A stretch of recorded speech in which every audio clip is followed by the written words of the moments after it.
আল্লাহ রাব্বুল আলামিন দুনিয়াকে সুসজ্জিত করে সাজিয়েছেন। তারপর দুনিয়ার মধ্যে মানুষ জাতিকে সৃষ্টি করেছেন, মানুষ জাতিকে পাঠিয়েছেন। আল্লাহ তাআলা কোরআনে কারিমে বলেন, যুয়্যিনা লিল্লাযীনা কাফারুল হায়াতুদ দুনিয়া ওয়া ইয়াসখারুনা মিনাল্লাযীনা আমানু। দুনিয়াটাকে আল্লাহ তাআলা সুসজ্জিত করেছেন, সাজিয়েছেন আল্লাযীনা কাফারু, যারা কাফের তাদের জন্য। আয়াতটা আবারও খেয়াল করে শুনি, আল্লাহ কি বলছেন? আল্লাহ তাআলা কাফেরদের জন্য দুনিয়াটাকে সুসজ্জিত করেছেন। অর্থাৎ যারা কাফের, যারা আখিরাতকে বিশ্বাস করে না, পরকাল বিশ্বাস করে না, আল্লাহ তাআলা বিচার করবেন এই জিনিসটা বিশ্বাস করে না, তাদের কাছে দুনিয়াটা অনেক সুসজ্জিত এবং এটাই মনে করে যে তার অনেক দিন টেকসই করবে। যার দরুন এই দুনিয়াকে পাওয়ার জন্য কাফের মুশরিকরা তাদের সর্বস্ব ব্যয় করে, তাদের সব কিছু বিলিয়ে দিয়ে দুনিয়ার কিছু লোভ লালসা, দুনিয়ার কিছু অর্থ সম্পদ পাওয়ার আশা করে। পক্ষান্তরে যারা মুমিন, যারা পরকালে বিশ্বাসী, আখিরাতের প্রতি বিশ্বাসী, যাদের বিশ্বাস যতটুকু, তারা দুনিয়া থেকে বিমুখতা তাদের ততটুকু। কথাটা হয়তো অনেকের বুঝে আসছে না। দুনিয়ার থেকে একজন মানুষের দূরত্ব যতটুকু, অর্থাৎ যে ব্যক্তিটা আল্লাহ তাআলাকে বেশি ভয় পায়, আখিরাতের উপর বিশ্বাস স্থাপন করে, আল্লাহ এবং তার রাসূলকে বিশ্বাস স্থাপন করে, সে দুনিয়ার বিমুখতা তার মধ্যে এরকম প্রবল আকার ধারণ করে। তবে ক্ষেত্র বিশেষে রব্বে কারিম কখনো কখনো আল্লাহ তাআলা মুমিন মুসলমানদেরকেও প্রাচুর্য দান করেন, টাকা পয়সা দান করেন, অর্থ সম্পদ দান করেন। এমনকি গোটা পৃথিবীর বাদশাহ আল্লাহ তাআলা বানিয়ে দেন তার প্রিয় কিছু বান্দাকে। এ সম্পর্কে আল্লাহ রাসূল সাল্লাল্লাহু আলাইহি ওয়াসাল্লামের চমৎকার একটা হাদিস, তিনি বলেন,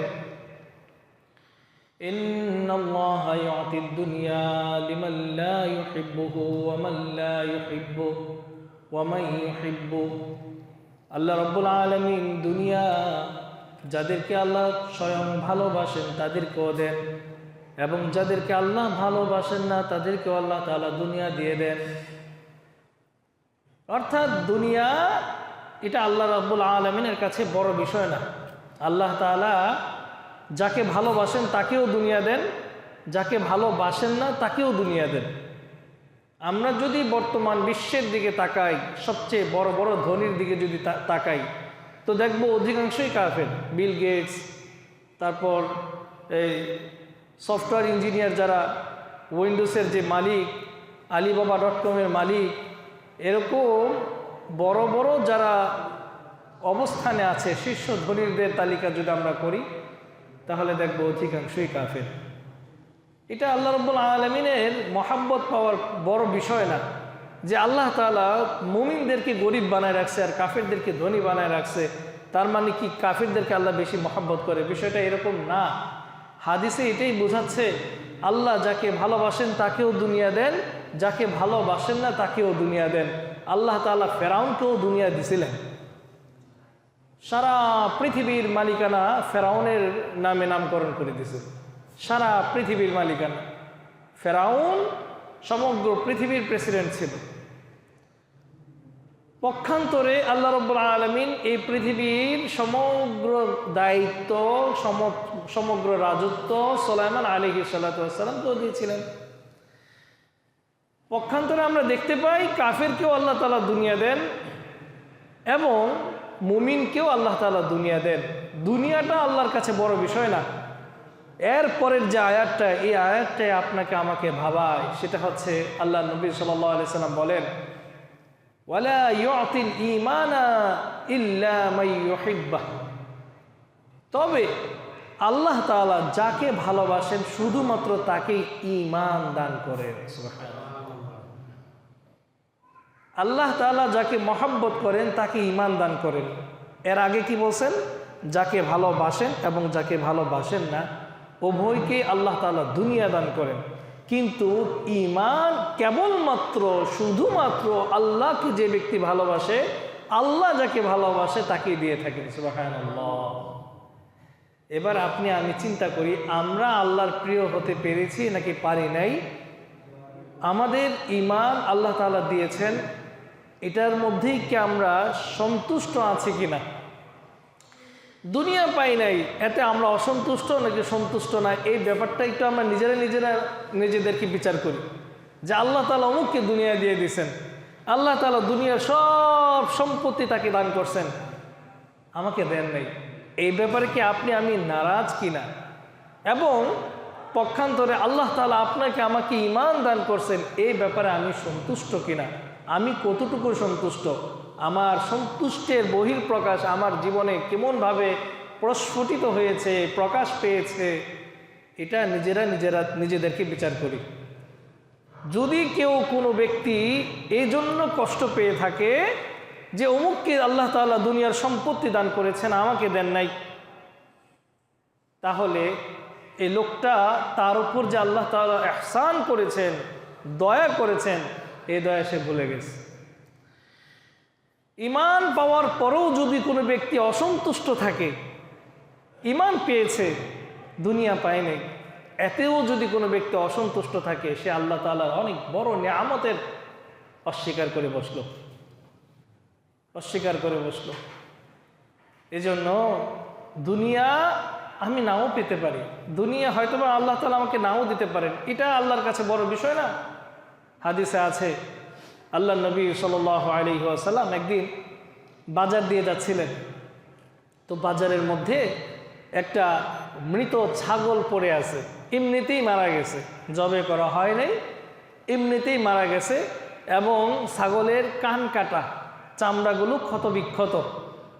আল্লাহ নবী সাল্লাল্লাহু আলাইহি ওয়াসাল্লাম সাহাবাদেরকে ইঙ্গিত করে বললেন, ও সাহাবারা, এই ছাগলটা যদি আমি তোমাদের কাছে বলি 1 দিরহামে কিনতে, তোমরা কি কেউ কিনবা কিনা? 1 দিরহাম। সাহাবারা বললেন, ইয়া রাসূলুল্লাহ সাল্লাল্লাহু আলাইহি ওয়াসাল্লাম, এই ছাগল যদি আমাদেরকে বিনামূল্যেও দিয়ে দেওয়া হয় তবুও আমরা নিব না। কারণ একে তো হচ্ছে ছাগলটা মৃত, এটার গোশত খাওয়া যাবে না, দ্বিতীয়ত হচ্ছে ছাগলের চামড়াটাও এখান থেকে দেহ থেকে খসিয়ে এটা যে বিক্রি করব সেই উপায়টাও নাই, কারণ ছাগলের চামড়া ক্ষতবিক্ষত, খুঁতযুক্ত। ইয়া রাসূলুল্লাহ, 1 দিরহাম তো অনেক দূর কি বাত, 1 দিরহাম তো অনেক বড় টাকা, এটা যদি আমাদেরকে বিনামূল্যেও দিয়ে দেওয়া হয়, এই ছাগল আমরা নিব না। আল্লাহ নবী সাল্লাল্লাহু আলাইহি ওয়াসাল্লাম সাহাবাদেরকে ইঙ্গিত করে বললেন, ও সাহাবারা, মহান রব্বুল আলামিনের কাছে এই দুনিয়াটা এর চেয়েও মূল্যহীন। আল্লাহ নবী বলেন, আল্লাহ রব্বুল আলামিনের কাছে যদি দুনিয়া মূল্যবান হতো তবে কোনো কাফের কেউ 1 ঢোক পানি পান করাতে দিতেন না। মুসলিম শরীফের হাদিস, আল্লাহ নবী সাল্লাল্লাহু আলাইহি ওয়াসাল্লাম বলেন, সমগ্র দুনিয়া আল্লাহ রব্বুল আলামিনের কাছে মাছির একটা ডানার সমপরিমাণেরও মূল্য নাই। একটা মাছি যদি বাজারে কেউ বিক্রি করতে যায় যে আমি একটা মাছি বিক্রি করব, মানুষ হাসবে, এটা কি বিক্রি করার জিনিস? এটা তো মূল্যহীন। এগুলো আর আমরা বাড়ি থেকে আরো বিতাড়িত করি কিভাবে মাছি তাড়ানো যায়, আর তুমি আসো মাছি বিক্রি করতে, আমরা তাকে পাগল ভাববো। হাদিসে আছে মাছির ডানা সমপরিমাণ ও মূল্য রব্বুল আলামিনের কাছে দুনিয়ার নাই। অথচ এই দুনিয়ার জন্য আমরা কি করি? দুনিয়ার 100 জায়গা বর্তমানে বিভিন্ন স্থানে বিভিন্ন খাত বিশেষে, ক্ষেত্র বিশেষে দরদাম 1 লক্ষ থেকে 1 কোটি 10 কোটি পর্যন্ত চলে যায়।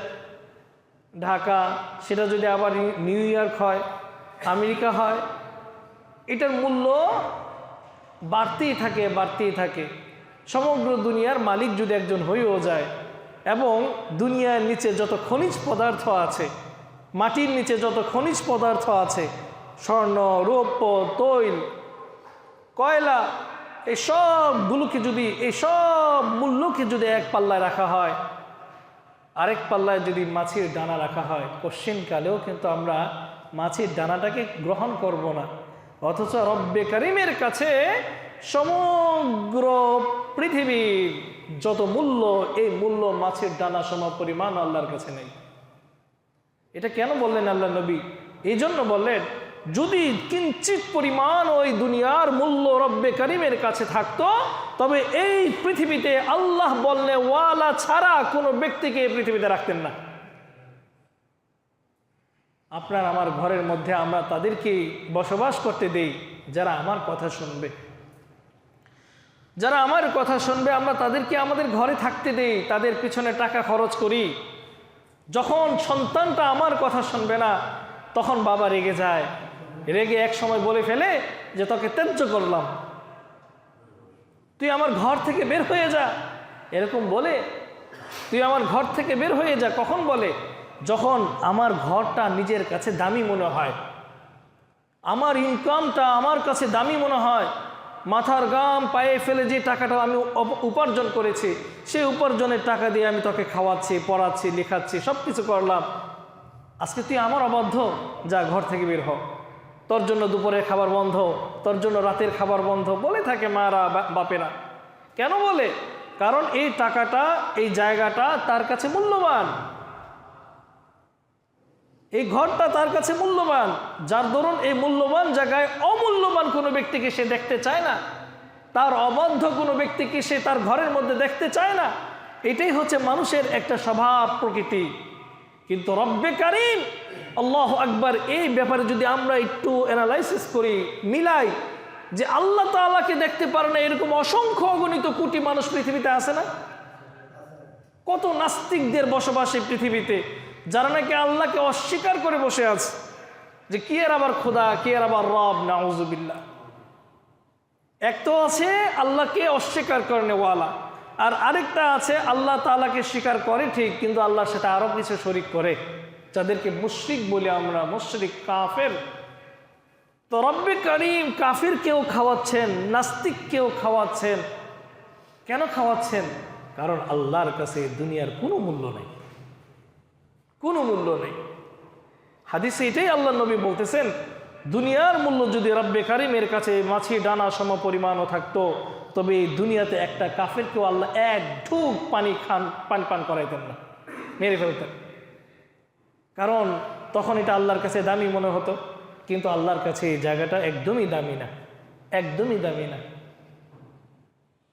আর সেই অমূল্যবান তথা যার কোনো মূল্যই রবের কাছে নাই, সেই জায়গাটা পাওয়ার জন্য আজকে আপনি আমি কত মরিয়া হয়ে আছি। এটার জন্য কত মারামারি, কত হানাহানি, কত দাঙ্গা, কত মামলা মোকদ্দমা, ভাই ভাই ঝগড়া, কেউ কারো কিভাবে মাথায় আঘাত করব, কিভাবে। এই যে গতকালকে একটা ভিডিও দেখলাম, বাবা বড় অফিসার অফিস কক্ষে মারা গেছে, তার কাছ থেকে ছেলেরা এসে টিপসই নিচ্ছে, দেখছেন না, অনেকে টিপসই নিচ্ছে। বাবা মরে গেছে, এখন তো এই সম্পত্তির মালিক কে হবে? সন্তান এসে বাবার কাছ থেকে, মৃত বাবার কাছ থেকে টিপসই নিচ্ছে। দুনিয়ার জন্য কত কিছু করতেছে আমরা। যে ছেলেটা টিপসই নিচ্ছে, সেই ছেলেটা তাৎক্ষণিকভাবে মারা যেতে পারে না, হঠাৎ অ্যাক্সিডেন্ট হতে পারতো না? এরকম ঘটনা ঘটে নাই? কত ঘটনা ঘটছে দুনিয়া। আমাদেরকে আসলে কি বলবো, আমি নিজে সাক্ষী।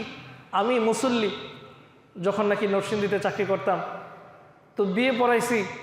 যে মেয়ের মেয়েকে বিয়ে পড়ানোর পর বাবা মেয়েকে ছেলের হাতে তুলে দিয়ে বরযাত্রীদের সাথে তুলে দিছে। বরযাত্রী যে গাড়িতে আসে, সে গাড়ি গেছে ডান দিক থেকে, ডান দিক দিয়ে মেয়েকে উঠাই দিছে, মেয়ে চলে যাচ্ছে। হঠাৎ বাবা হার্ট স্ট্রোক করে সাথে সাথে মারা গেছে। বাবা লাশ নিয়ে গেছে বাম রাস্তা দিয়া। একই দিনে কিছুক্ষণ আগে পরের ঘটনা, একদিক দিয়ে মেয়েকে উঠাই দিছে, আরেক দিক দিয়ে বাবা হসপিটাল, মারা গেছে। দুনিয়া কাউকে থাকতে দিবে না, দুনিয়া কাউকে থাকতে দিবে না। আজকে আপনি আপনার নাম জানেন, আপনার বাবার নাম জানেন, আপনার দাদার নাম জানেন। এরপর যদি বলি দাদার বাবার নাম কি ছিল, কয়জন মানুষ বলতে পারবে? কয়েকজন হয়তো বলতে পারবে দাদার বাবার নাম কি ছিল। এরপর যদি জিজ্ঞাসা করি দাদার নাম কি ছিল, শেষ আর বলতে পারছি না। কেন পারছি না? তাদের সাথে দুনিয়ার সম্পর্ক ছিল, যার কারণে দুনিয়া তাদের নাম মুছে দিছে। দুনিয়া মাটির সাথে তাদের নামগুলোকেও মাটির ভিতরে নিয়ে নিছে। আচ্ছা, এখন যদি আমি আপনাদেরকে বলি, আচ্ছা আপনারা হাসান বসরি রাহিমাহুল্লাহ নাম শুনছেন? হযরত শাহজালাল রহমতুল্লাহ আলাইহির নাম শুনছেন? কথা বলেন না। শাহপরানের নাম শুনছেন? শাহ আলী মখদুম রাহিমাহুল্লাহ, তাদের নাম শুনছেন? জুনাইদ বুগদাদি, হ্যাঁ, তারপরে জুন্নুন মিসরি, মালিক বিন দিনার, তাদের নাম শুনছেন? আব্দুল কাদের জিলানি, খাজা নিজামুদ্দিন চিশতি, খাজা নিজামুদ্দিন আউলিয়া, তাদের নাম শুনছি। আচ্ছা, তারা কি আজকে কালকে মারা গেছে? শত শত বছর আগে তাদের ইন্তেকাল। 1400 বছর, 1500 খ্রিস্টাব্দে তাদের ইন্তেকাল হয়েছিল। তো তাদের নামটা এখনো আমরা কিভাবে জপতে পারতেছি? তাদের নামটা আমরা এখনো কিভাবে মুখস্থ রাখছি? কারণ তারা দুনিয়া চায় নাই, তারা আখিরাত চেয়েছিল। এটা স্পষ্টত একটা চূড়ান্ত পর্যায়ের একটা বিধান হচ্ছে, যে ব্যক্তি দুনিয়া না আখিরাত চায়, যে ব্যক্তি মাটির নিচে না বরং আখিরাতকে আসমানের উপরে জিনিসটা চায়, আল্লাহ তাআলা তার নামটা মাটির নিচে না চাপা দিয়ে আসমানে একদম লাগায় দেয়, সুবহানাল্লাহ। যার কারণে কিয়ামত পর্যন্ত তাদের নামগুলোকে মানুষ স্মরণ করে এবং তাদের নাম শোনার পর তাদের নামের পরে একটা দোয়া করে, রহমাতুল্লাহি আলাইহি। সাহাবাদের নাম শোনার পর দোয়া করে রাদিয়াল্লাহু তাআলা আনহু। কারণ তারা দুনিয়া চায় নাই, তারা আখিরাত চেয়েছিল। অথচ আমাদের বংশের আমরাই নিজেদের দাদার নামের আগের নামটা বলতে পারি না। হ্যাঁ, যদি কোনো ব্যক্তি ওলিয়া উলিয়া হয়ে থাকতেন, বুজুর্গ হয়ে থাকতেন, তাদের নামগুলো এখনো পর্যন্ত মানুষ স্মরণ করত। মুসআব ইবনে উমাইর রাদিয়াল্লাহু তাআলা আনহু মক্কার এমন সম্ভ্রান্ত পরিবারের একজন ব্যক্তি ছিলেন, সুদর্শন ছিলেন, সুপুরুষ ছিলেন। তিনি এমন পারফিউম ইউজ করতেন, এমন দামি দামি আতর ইউজ করতেন, বর্ণনায় আছে যে তিনি যখন রাস্তা দিয়ে চলে যাইতেন, রাস্তার মধ্যে এখনো কাউকে দেখা যায় না। যখন কোনো ব্যক্তি রাস্তায় আসতো, কিন্তু রাস্তায় কোনো ব্যক্তিকে দেখতে পেত না, কিন্তু সুঘ্রাণ পেয়ে বলতে পারতো এখান থেকে মুসআব ইবনে উমাইর গিয়েছিল। চিন্তা করেন কতটা দামি পারফিউম তিনি ইউজ করতেন। তিনি এমন জাঁকজমক সুদর্শন কাপড় পরিধান করতেন, তৎকালীন মক্কায় এত সম্ভ্রান্ত, এত সুদর্শন কাপড় কেউ পরতে পারতো না। তিনি এমন দামি জুতা জোড়া ইউজ করতেন, ব্যবহার করতেন। ওই সময়কার ইয়ামানি জুতা বলতো ওইগুলোকে। বর্তমানে অনেকে তো জুতাও চিনি না।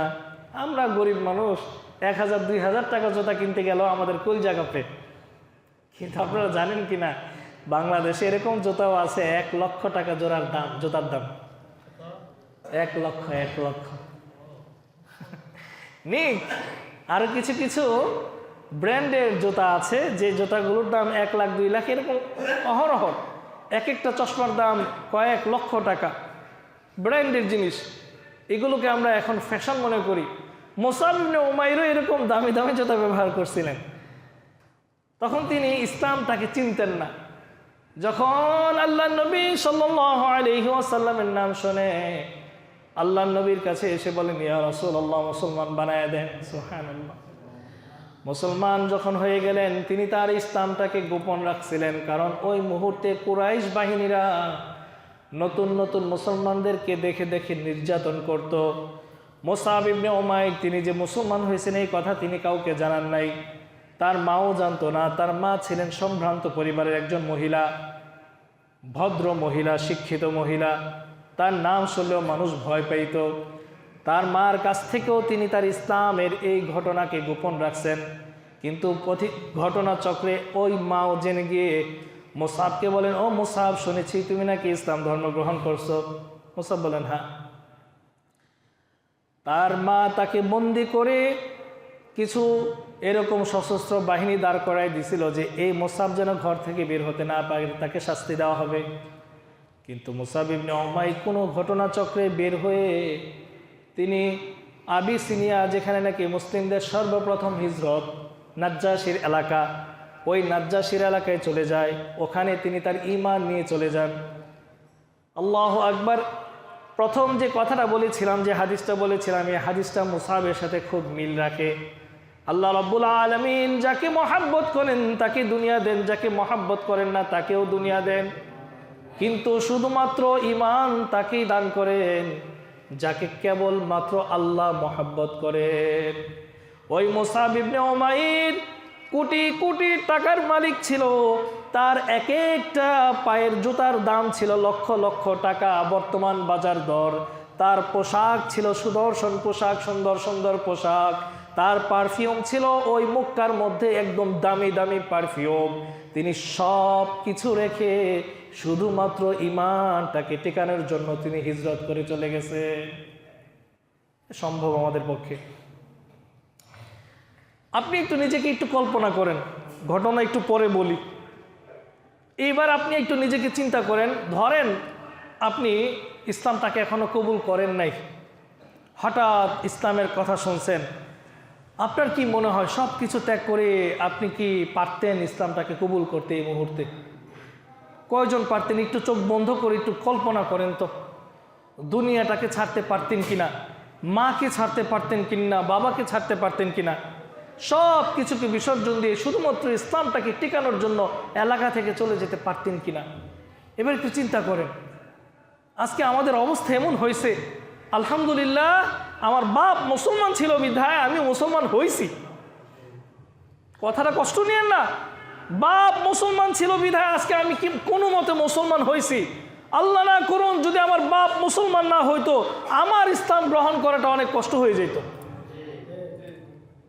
দুনিয়ার ভিতরে এমন ভাবে আমরা ডুবছি যে এক ওয়াক্ত নামাজ পড়তে আসতে পারি নাই, নেতা বলছে 500 টাকা দিবে তাই সিঙ্গারাপুরি খাওয়ার জন্য, বিরিয়ানি খাওয়ার জন্য যেতে পারি, কিন্তু আল্লাহ বলতেছেন হাইয়া আলাল ফালাহ, হাইয়া আলাস সালাহ, এটার মধ্যে আমাদের কান যায় না, অথচ আমরা নাকি মুসলমান। আরে বেটা, এর দ্বারাই তো প্রমাণ হয় আল্লাহ বাঁচাইছে তোমার, আল্লাহ তাআলা মুসলমান ঘরে জন্ম দিছে। যদি তুমি মুসলিম ঘরে জন্ম না নিতা তো এটাই প্রমাণ পায়, মুসলমান হইয়াও তুমি নামাজ ছাড়ো, মুসলমান না হলে না জানি তুমি কি করতা, ঠিক কিনা? মুসলমান হইয়াই তুমি নামাজ ছেড়া দিতেছ, আর ঈমান নিয়ে তুমি যাইবাগা তোমার এলাকা থেকে, এটা কল্পনা করতে দাও আমাকে, বিশ্বাস হয় আমার? মুসলমান হয়ে তুমি যদি আল্লাহর বিধান না পালন করো, মুসলমান হয়ে যদি আল্লাহর বিধান তোমার পালন করতে কষ্ট হয়, আল্লাহ না জানুক মুসআব ইবনে উমাইরের জায়গায় তুমি যদি থাকতে তোমার কি অবস্থা হইতো? কোটি কোটি টাকা ছেড়ে দিয়ে তুমি ঈমান নিয়ে চলে যেতা? এটা বিশ্বাস করতে বলো আমাকে। আল্লাহ তুমি আমাদেরকে হেফাজত করো, বলি আমিন। মুসআব ইবনে উমাইর ঈমান নিয়ে চলে গেছেন। ঈমান নিয়ে চলে যাওয়ার পর যখন নাকি হিজরত করলেন আবার পরবর্তীতে মদিনায়, আল্লাহ নবী সাল্লাল্লাহু আলাইহি ওয়াসাল্লামের ডাকে তিনি উহুদের যুদ্ধে চলে গেলেন।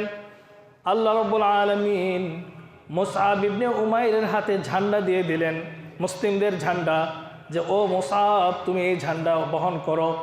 কাফেররা এসে মুসআব ইবনে উমাইরের হাত কর্তন করলো, তিনি অন্য হাতে ঝান্ডা নিয়ে দাঁড় করিয়ে বললেন ইনশাআল্লাহ ইসলামের বিজয় সমুন্নত, ইসলামের বিজয় অতি সন্নিকটে। কাফেররা এটা শুনতে না পেরে, সহ্য করতে না পেরে তার অন্য হাতও কর্তন করছেন, 2 হাত শেষ। পরবর্তীতে একটা তীর এসে মুসআব ইবনে উমাইরের বুকে লাগলো, তিনি শাহাদাত বরণ করলেন। আল্লাহ নবী যুদ্ধের পর মুসআব ইবনে উমাইরকে খুঁজে পাইলেন। আল্লাহ নবী কেঁদে বলতেছেন কে আসো, মুসআব ইবনে উমাইরের একটু দাফনের ব্যবস্থা করো, কাফনের ব্যবস্থা করো, কাফন আছে কি? তো খুঁজে দেখলো কিছু কাপড় পাওয়া গেছে, যে কাপড় তার মাথা ঢাকলে পা খুলে থাকে, পা ঢাকলে মাথা খুলে থাকে। আল্লাহ নবী কেঁদে দিলেন। এটা কোন সাহাবী আপনারা বুঝতে পারতেছেন? যে সাহাবী আতর ইউজ করলে রাস্তা দিয়ে চলে যাওয়ার পরও রাস্তার মধ্যে আতরের ঘ্রাণটা থাকতো, যে সাহাবীর এক একটা জুতা জোড়ার দাম ছিল লক্ষ লক্ষ টাকা, যে সাহাবীর দামি পোশাক তখন মক্কার সম্ভ্রান্ত পরিবারেরা পরত, ওই সাহাবীর মৃত্যুর সময় কাফনের কাপড়টা পর্যন্ত তার মাথা থেকে পা পর্যন্ত ঢাকতে পারতেছে না। এই সেই সাহাবী দুনিয়া ছেড়ে দিছে, দুনিয়া ছেড়ে দিছে ঈমানকে পাওয়ার জন্য। আর আজকে আমরা ঈমানকে ছেড়ে দিই দুনিয়া পাওয়ার জন্য, ঈমানকে ছেড়ে দিই। দুনিয়া আপনাকে কিছুই দিবে না, কিছুই দিবে না। এই যে বললাম না একটু আগে, আপনার দাদার বাবার নাম আপনি বলতে পারেন না, একসময় আপনার নামও থাকবে না। তো থাকবে না। এই যে মাথায় বাড়ি দিছেন, এগুলো ফ্রন্ট পেজে লেখা থাকবে। এই যে অমুককে মারছিলেন একটু জমির জন্য, অমুকের নামে মামলা করছিলেন, এটা আপনার মৃত্যুর পরও মানুষ গাইবে যে একটা লোক ছিল, বজ্জাত লোক, তিনি দুনিয়া পাওয়ার জন্য কি করতেন। বর্ষা শেষ হয়ে গেলে ক্ষেতের আইলগুলোকে আপনি কোদাল দিয়ে কেটে কেটে একদম চিকুন সুতা মতো বানায় ফেলতেন। এই নামটা আবার ঠিকই থাকবে, একটা বজ্জাত লোক ছিল দুনিয়াতে, আল্লাহ নিয়ে নিছে, ভালো হয়েছে। এরকম বজ্জাত লোক না হয়ে আল্লাহ ভীরু হন, দুনিয়াকে ছেড়ে দেন, দুনিয়া আপনার পিছনে ছুটবে। মালিক বিন দিনার রাহিমাহুল্লাহ, তার নামের শেষে দিনার কেন হলো? তিনি দুনিয়া ছেড়ে দিয়েছিলেন, দুনিয়া তার পিছনে ছুটতো, দুনিয়া তার পিছনে ছুটতো। একবার এক লোকে এসে দিনার নিয়ে আসতে কিছু, যে হুজুর আমি দেখলাম আপনি খুব গরিব মানুষ, খাইতে পান না ঠিক মতো, এই কিছু দিনার দিলাম, এইগুলো নিয়ে একটু সংসারটাকে চালান ঠিক মতো। মালিক বিন দিনার বলতেছেন এগুলো আমার লাগবে না, তুমি এগুলো নিয়ে যাও। তারপরও খুব জোর জবরদস্তি করে কিছু দিনার দিয়ে গেলেন। তিনি কি করলেন? এই দিনারগুলোকে এভাবে পানিতে ছিটায় ফেলাই দিলেন। ওই লোক এসে বলতেছে, আমি যে এত কষ্ট করে আপনার এই দিনার দিলাম, দিনারগুলো আমার ফেরত দিন, আমি তো আপনার ফালানোর জন্য দিইনি, দিয়ে দেন আমার কাছে। তো মালিক বিন দিনার রাহিমাহুল্লাহ বলেন, যাও ওইখানে পানিতে নামো, তোমার দিনারগুলোই তুমি উঠায়ো। সুবহানাল্লাহ। তিনি পানিতে হাত দিয়ে দেখেন যে প্রচুর দিনারে ভরপুর মাটিতে। সুবহানাল্লাহ। আরেকটা ঘটনা আছে এরকম, তিনি নৌকায় আরোহণ করছেন, তাকে নৌকার এপার থেকে ওপার নিয়ে যাবে, মাঝি বলে কিছু দিনার দাও, হ্যাঁ তুমি আমার নৌকায় আরোহণ করছো। তো মালিক বিন দিনার বলতেছে, আমি গরিব মানুষ, আমার কাছে দিনার নাই, আমাকে এমনিতে পার করে দাও। তখন তার হাত পা এভাবে বেঁধে যখন নাকি পানিতে ফেলবে, তখন মাছেরা এইভাবে প্রত্যেকটা মাছ মুখের মধ্যে দিনার নিয়ে উঠা বলতেছে, নাও এই মালিক বিন দিনারের এই যাত্রার টাকা আমরা দিয়ে দিলাম। সুবহানাল্লাহ। তো মুহতারাম হাজিরিন, যারা দুনিয়া বিমুখ হয়েছে, যারা দুনিয়া বিমুখ হয়েছে, দুনিয়া থেকে নিজেদের মুখ সরায় নিছে, দুনিয়া তাদের পেছনে ছুটছে। আর যারা দুনিয়ার পেছনে ছুটছে, দুনিয়া তাদের কাছ থেকে দৌড়ায় পালাইছে। এটাই হচ্ছে দুনিয়ার নিজাম। আমি বলছি না যে দুনিয়া পাওয়ার পিছনে ছুটবেন না, আপনার প্রয়োজন যতটুকু অতটুকু আপনি অবশ্যই কামাই করতে হবে। আপনার ছেলে মেয়েদের জন্য আপনার রেখে যেতে হবে। সাংসারিক যে বিষয়গুলো আছে, প্রয়োজনীয় যে বিষয়গুলো, এগুলো রেখে যেতে হবে। এটার জন্য অবশ্যই আপনাকে মেহনত করতে হবে, পরিশ্রম করতে হবে। আমার এই বয়ান দ্বারা এটা উদ্দেশ্য না যে আপনি ঘরে বসে তসবিহ তাহলিল করেন, জিকির আজকার করেন, ইবাদত বন্দেগীতে লিপ্ত হন, আর ছেলে মেয়েরা না খায় মরুক, এটা উদ্দেশ্য না। আপনার যতটুকু না হলেই নয়, অতটুকু অবশ্যই আপনার অর্জন করতে হবে। আপনার ইন্তেকালের পর আল্লাহ নবীর হাদিস, আপনার ছেলে মেয়েরা যেন অন্যের কাছে হাত না পাতে, অতটুকু উপার্জন করে ছেলে মেয়েদেরকে রেখে যান। এটা হাদিস। আল্লাহ নবী কি বলছেন? তোমার সন্তানদেরকে এমনভাবে ছেড়ে যেও না যে তোমার ইন্তেকালের পর তোমার সন্তানরা অন্যের কাছে হাত পাতবে। সুতরাং তাদেরকে স্বাবলম্বী বানিয়ে যাও, অন্ততপক্ষে তারা বড় হওয়া পর্যন্ত টাকা উপার্জন যেন করতে পারে, অতটুকু বড় হওয়া পর্যন্ত কিছু টাকা রেখে যাও, সম্পত্তি রেখে যাও। এটাকে জুহদ বলে না। এমন না যে এটা দুনিয়ার বিমুখতা নয়, না, এটাও দুনিয়ার বিমুখতা। দুনিয়া পাওয়ার যে বিষয়টা, এটা হচ্ছে ওই ব্যক্তির ক্ষেত্রে প্রযোজ্য যে ব্যক্তির একটা আছে তারপরও আরেকটা লাগবে। একটা আছে আরেকটা চাই, একটা দালান আছে আমার আরেকটা দালান লাগবে। এজন্য হাদিসে আছে, আল্লাহ নবী বলেন, কোনো ব্যক্তিকে যদি উহুদ পরিমাণ স্বর্ণ দিয়ে দেওয়া হয়, কোনো ব্যক্তির যদি মানে পাহাড় পরিমাণ স্বর্ণ হয়, সে বলবে আমার আরেকটা পাহাড় লাগবে স্বর্ণের। এটাই হচ্ছে আমাদের বাস্তবতা। আল্লাহ তাআলা আমাদের সবাইকে বোঝার, আমল করার তৌফিক দিন। সকলে বলে আমিন। ওয়া মা আলাইনা ইল্লাল বালাগ।